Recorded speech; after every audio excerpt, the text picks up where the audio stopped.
다니엘서 제10과 각 시대의 대쟁투 다니엘서 10장 주제절. 이제 내가 말일에 내 백성에 당할 일을 내게 깨닫게 하러 왔노라. 대저 이 이상은 오래 후의 일이니라. 다니엘서 10장 14절. 시작하는 말. 참으로 혼란하고 불확실한 세상의 장래이다. 그러나 우리는 지난 몇 차례의 연구를 통하여 세상의 역사에 목적이 있고 방향이 있고 의미가 있음을 깨닫게 되었다. 인간의 역사를 주장하시는 하나님이 계시다는 사실을 우리는 지금까지 3차례에 걸쳐 확인했다. 첫 번째로 다니엘서 2장에서 정치적 측면의 세상 역사를, 두 번째로 7장에서 정치, 종교적 측면의 세상 역사를, 그리고 세 번째로 8장과 9장에서 구속적 측면의 세상 역사를 비교하며 연구하였다. 이제 우리는 네 번째요, 마지막으로 이 모든 것을 종합하여 세상 역사의 종말까지 하나님의 백성이 겪게 될 선과 악의 대쟁투의 역사를 예언으로 연구할 것이다. 계시의 배경 1. 어떠한 배경에서 다니엘의 마지막 계시가 주어졌는가? 바사왕 고레스 3년에 한 일이 벨드사살이라 이름한 다니엘에게 나타났는데 그 일이 참되니 곧 큰 전쟁에 관한 것이라. 다니엘이 그 일을 분명히 알았고 그 이상을 깨달으니라. 그때에 나 다니엘이 새 이래 동안을 슬퍼하며 새 이래가 차기까지 좋은 떡을 먹지 아니하며 고기와 포도주를 입에 넣지 아니하며 또 기름을 바르지 아니하니라. 다니엘서 10장 1절에서 3절. 설명. 때는 페르시아의 국부인 키루스, 즉 고레스 대왕 3년인 기원전 535년경, 다니엘은 그때 88세쯤의 고령이었다. 그는 아직도 3주일씩 금식하며 기도드리는 왕성한 신앙생활과 공직생활을 계속하고 있었다. 2. 다니엘은 고령에도 불구하고 무슨 이유로 3주일씩이나 금식하며 기도를 드려야 했는가? 그가 내게 이르되, 다니엘아, 두려워하지 말라. 네가 깨달으려 하여 네 하나님 앞에 스스로 겸비케 하기로 결심하던 첫날부터 네 말이 들으신 바 되었으므로 내가 네 말로 인하여 왔느니라. 다니엘서 10장 12절. 설명. 다니엘의 기도에 대하여 천사가 응답한 내용을 볼 때 다니엘은 장차 하나님의 백성과 하나님의 성소가 겪게 될 두려운 운명에 대해 심히 근심하고 있었음에 틀림없다. 왜 그랬을까? 2년 전쯤인 키루스 원년에 제1차 석방령이 내렸으나 막상 포로살이를 청산하고 귀국길에 나선 유대인들은 4만 2천여 명에 불과했으며 그들마저도 주변 민족들의 반대로 귀국한 지 2년이 지났어도 예루살렘 성전 재건에 착수하지 못하고 있었다. 게다가 적대적인 사마리아인들은 유대인들이 반역으로 이름난 민족임을 예로 들면서 예루살렘 재건을 절대로 허락하지 말도록 페르시아 정부의 탄원과 고발을 계속했다. 이리하여 예루살렘 성전의 중건령을 내렸던 키루스 왕의 마음은 뒤숭숭해졌고 자신의 관용책에 대해 우려하는 빛이 역력했다. 이처럼 심상치 않은 사태를 감지한 다니엘은 고령에도 불구하고 다시 한번 하나님의 영광과 민족의 장래를 위해 할 일이 있음을 깨닫고 힘있는 기도를 시작한 것이다. 무엇보다 염려스러운 것은 시련에 가득 찬 하나님의 백성들의 장래였다. 힘있는 기도와 위대한 응답. 3. 다니엘의 간절하고 단호한 기도에 대한 응답이 어떻게 이르러 왔는가?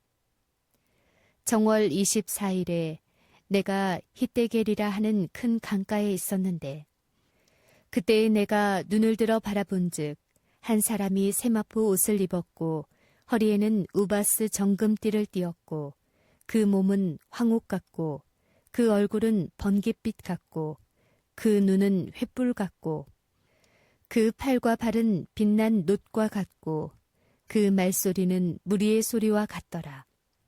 다니엘서 10장 4절에서 6절. 설명. 언제나 그랬듯이 다니엘의 진실한 기도는 즉시 응답되었다.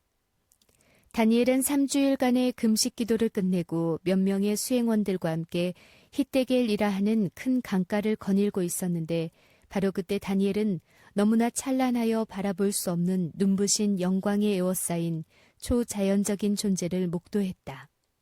이는 예수 그리스도의 성육신 전의 모습이었는데 1세기 말 사도 요한이 반모섬에 귀양 가서 계시를 받을 때에 친히 나타내셨던 그리스도의 모습 그대로였다. 계시록 1장 12절에서 16절을 참조하라. 하나님이신 예수 그리스도께서 다니엘의 기도에 대한 응답으로 친히 나타나셨으며 약속하신 구원의 계획을 어떠한 상황에서도 이루시겠다는 보증을 당신의 임재로 확약하신 것이다. 구약의 선지자 다니엘과 신약의 사도 요한은 모두 같은 처지, 같은 신분으로 선과 악의 큰 싸움터가 된 세상의 장래에 관한 똑같은 내용의 계시를 똑같은 주님에게서 받았다는 점에서 감명 깊다. 4. 하나님의 영광을 목도한 데 대한 인간의 반응이 어떻게 나타나 있는가? 이 이상은 나 다니엘이 홀로 보았고 나와 함께한 사람들은 이 이상은 보지 못하였어도 그들이 크게 떨며 도망하여 숨었었느니라. 그러므로 나만 홀로 있어서 이 큰 이상을 볼 때에 내 몸에 힘이 빠졌고 나의 아름다운 빛이 변하여 썩은 듯하였고 나의 힘이 다 없어졌으나 내가 그 말소리를 들었는데 그 말소리를 들을 때에 내가 얼굴을 땅에 대고 깊이 잠들었었느니라. 다니엘서 10장 7절에서 9절. 설명. 하나님의 임재가 나타날 때 수행원들은 그 영광을 감당할 수 없어 모두 도망쳐 숨었으며 다니엘도 죽은 사람처럼 몸에 힘이 빠지면서 땅에 엎드러졌고 기력이 쇠하여 탈진 상태에 들어갔다. 이러한 반응은 하나님의 영광을 접했을 때나 계시를 받을 때 모든 인간들이 나타내는 공통된 반응이다. 계시록 1장 17절, 사도행전 9장 3절과 4절을 참조하라. 5. 이때 누가 나타나 어떤 말로 자신이 온 이유와 사명을 설명했는가? 내게 이르되 은총을 크게 받은 사람 다니엘아, 내가 내게 이르는 말을 깨닫고 일어서라. 내가 내게 보내심을 받았느니라. 그가 내게 이 말을 한 후에 내가 떨며 일어서매 그가 내게 이르되 다니엘아 두려워하지 말라. 내가 깨달으려 하여 내 하나님 앞에 스스로 겸비케 하기로 결심하던 첫날부터 내 말이 들으신 바 되었으므로 내가 내 말로 인하여 왔느니라. 다니엘서 10장 11절 12절. 설명. 다니엘에게 나타난 이 천사는 말의 내용이나 앞뒤 문맥을 볼 때 8장 16절과 9장 21절에서도 다니엘에게 나타나 이상을 설명했던 하늘의 최고 천사인 가브리엘임이 틀림없다. 선과 악의 대쟁투의 배후. 6. 천사는 어떤 놀라운 말로 다니엘에게 기도의 응답이 늦어진 이유를 설명했는가? 그런데 바사국 군이 21일 동안 나를 막았으므로 내가 거기 바사국 왕들과 함께 머물러 있더니 군장 중 하나 미가엘이 와서 나를 도와주므로. 다니엘서 10장 13절. 설명. 놀랍게도 가브리엘 천사는 다니엘의 기도는 첫날에 이미 응답되었으나 본의 아니게 지체되어 3주일이 지난 지금에야 자신이 올 수 있었다고 설명했다. 이유인즉 바사국, 즉 페르시아 군, 즉 페르시아 나라의 임금이 지난 3주일 동안이나 내가 하려는 일에 저항을 계속했기 때문에 바로 올 수가 없었다는 것이다. 그러나 하나님의 군장이신 미가엘이 나를 돕기 위하여 왔기 때문에 그분을 거기에 머물게 하고 나는 이제야 내게 올 수 있게 되었다는 사연이었다. 7. 기도의 응답을 가로막은 페르시아 나라의 임금은 누구이며 가브리엘 천사를 도운 미가엘은 누구인가? 해답. 페르시아의 국왕이 아니고 국군이라고 표현한 까닭은 무엇인가? 이곳의 군은 히브리어의 샤르인데 왕이 아니라 왕자나 으뜸되는 지도자를 의미한다. 하나님의 군장이신 미가엘도 같은 군이란 표현을 썼다. 미가엘은 누가 하나님과 같은가라는 뜻으로 사탄이 하나님의 아들이신 예수 그리스도께서 사탄과의 싸움에 나서실 때 쓰시는 대쟁투적인 명칭이다. 이러한 배경에서 볼 때 페르시아 국군은 페르시아의 인간적인 왕이라기보다는 그 나라 왕들에게 나쁜 영향력을 행사하여 하나님의 백성들이 성전 건축을 하지 못하도록 회방하는 악한 천사나 사탄의 영을 가리킬 수가 있다. 아니면 당시 국왕이었던 키루스 대왕의 왕자로 유대인을 줄곧 적대했던 캄비세스 2세를 가리킬 수도 있다. 8. 그렇다면 전능하신 하나님께서도 마음대로 하실 수 없는 일이 있다는 뜻인가? 해답. 하나님은 사랑이시다. 요한일서 4장 8절을 참조하라. 그런데 자유 없이는 사랑할 수가 없다. 사랑의 최고 표현은 선택의 자유를 주는 것이다. 사랑하지 않을 자유를 가진 사람만이 진정으로 사랑할 수 있기 때문이다. 사랑의 자유가 없으면 인간은 한낱 로봇과 같은 조작품이 되고 만다. 그래서 하나님은 인간에게 자유의지를 주신 것이다. 죄지을 자유까지 주셨기 때문에 인간이 범죄할 수 있었다. 하나님께서 페르시아의 통치자들이 예루살렘 성전을 중건하시려는 하나님의 뜻을 거역하지 못하도록 강요하지 않으시고 천사를 통하여 이해를 촉구하고 감화시키려고 최선을 다하셨음을 깨닫게 된다. 참으로 하나님의 사랑이시다. 그러나 사람에게 자유의지를 부여하신 대신 자신의 선택과 모든 행동에 대해 책임을 지게 하신다. 그것이 심판의 당위성인 것이다.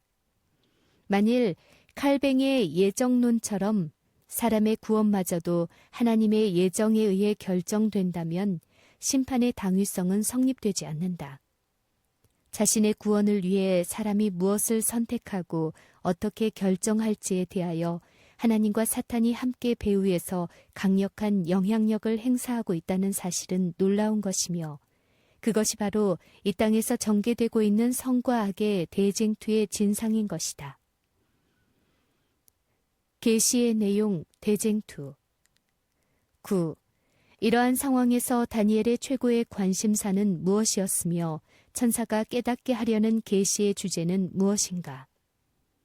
바사왕 고레스 3년의 한 일이 벨드사살이라 이름한 다니엘에게 나타났는데 그 일이 참되니 곧 큰 전쟁에 관한 것이라.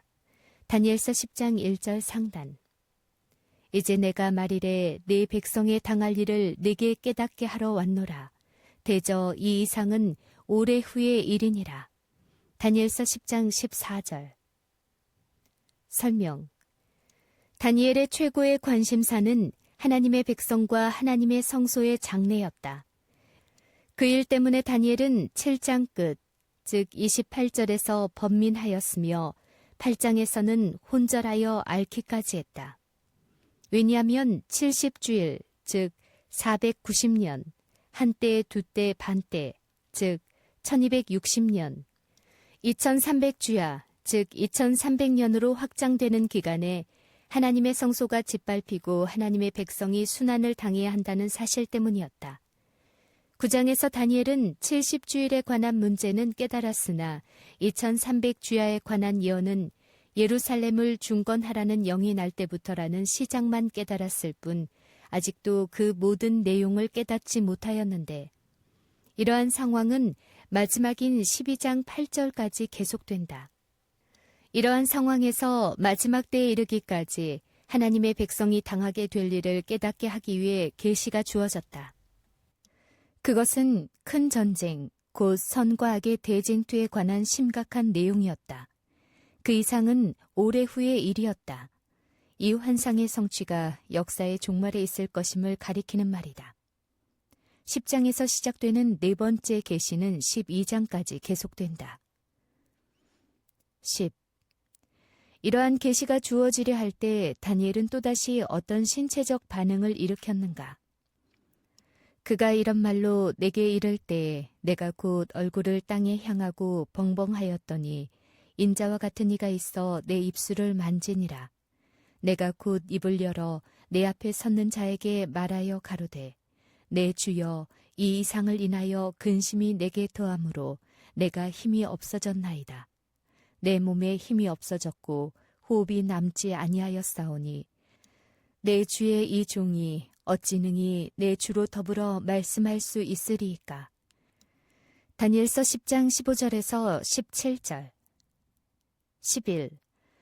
기진한 선지자 다니엘은 어떻게 다시 힘을 얻어 그 이후의 계시를 받을 수 있게 되었는가? 또 사람의 모양 같은 것 하나가 나를 만지며 나로 강건케 하여 가로되 은총을 크게 받은 사람이여 두려워하지 말라. 평안하라. 강건하라. 강건하라. 그가 이같이 내게 말하매 내가 곧 힘이 나서 가로되 내 주께서 나로 힘이 나게 하셨사오니 말씀하옵소서. 다니엘서 10장 18절 19절. 설명. 가브리엘 천사가 기진맥진한 선지자 다니엘에게 초자연적인 힘을 공급함으로써 다니엘은 힘을 얻어 그 이후의 계시를 수용할 수 있게 되었다.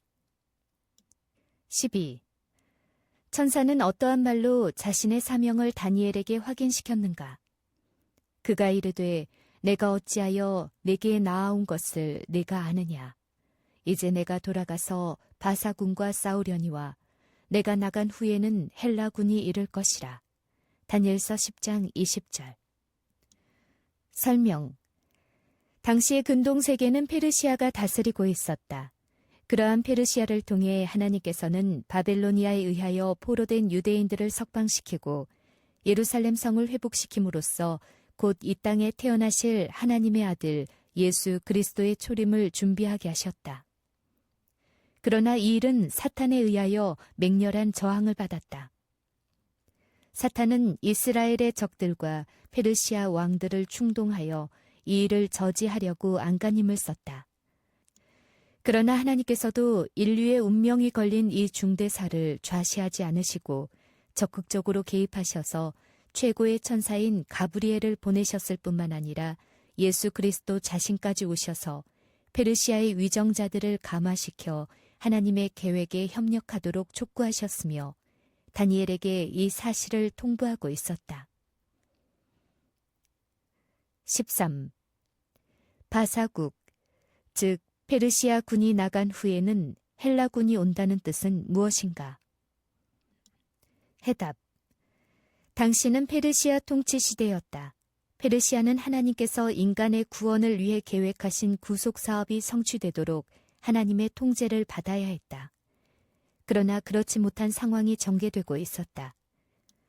페르시아 왕들을 통제하기 어려운 상황에 이르면 하나님께서는 그 다음 나라인 헬라 세력을 불러들여서 페르시아를 역사로부터 퇴출시키실 것이다. 왜냐하면 한 나라로서 더 이상 존재할 가치를 상실했기 때문이다. 이것이 인간의 역사를 진행시키고 나라들의 흥망성쇠를 주장하는 불가항력의 변수가 되는 역사 철학인 것이다. 14. 이러한 성과학의 대쟁투를 승리로 이끄는 주역은 누구인가? 오직 내가 먼저 진리의 글에 기록된 것으로 내게 보이리라. 나를 도와서 그들을 대적하는 자는 너희 군 미가엘 뿐이니라. 다니엘서 10장 21절. 설명. 미가엘은 하나님의 아들 예수 그리스도의 또 다른 명칭이다. 최고의 자리에 있었던 루스벨 천사는 하늘에서 대대적인 반역을 일으켰다가 축출되어 사탄이 되었고 그의 자리는 가브리엘 천사로 대치되었다. 누가 하나님과 같은가라는 이름의 뜻을 지닌 미가엘이신 예수 그리스도는 사탄과의 숙명적인 대쟁투를 확실한 승리로 이끄실 것이다. 그는 선의 편을 택한 모든 사람을 끝까지 책임지고 적극적으로 도우실 것이다. 마치는 말. 하늘에 전쟁이 있으니 미가엘과 그의 사자들이 용으로 더불어 싸울세 용과 그의 사자들도 싸우나 이기지 못하여 다시 하늘에서 저희의 있을 곳을 얻지 못한지라. 큰 용이 내어 쫓기니 옛뱀 곧 마귀라고도 하고 사탄이라고도 하는 온 천하를 꿰는 자라. 땅으로 내어 쫓기니 그의 사자들도 저와 함께 내어 쫓기니라. 계시록 12장 7절에서 9절. 하늘에서 시작된 하나님과 사탄, 선과 악의 대쟁투는 과거 역사의 매 순간 모든 사람에게 선택의 결단을 요구해왔다. 이 싸움은 세계 제1차, 제2차 대전이 아니라 우주적인 전쟁이며 전쟁터에서 싸우는 지정학적인 싸움이 아니라 각 사람의 마음에서 매 순간 전개되고 있는 마음의 투쟁인 것이다. 페르시아 왕들이 마음속의 갈등을 겪으며 결정해야 했던 마음속의 싸움은 배후가 있는 우주의 대쟁투의 일부였다. 하나님과 사탄, 선과 악, 나는 누구에 의하여 마음이 움직이고 있으며 무엇을 위하여 결정하려고 하는가? 초자연적인 악의 세력은 초자연적인 존재인 사탄에 의해 조종되고 있다. 이 큰 싸움에서 이길 수 있는 비결은 미가엘이신 예수 그리스도를 자신의 구주로 선택하는 길뿐이다.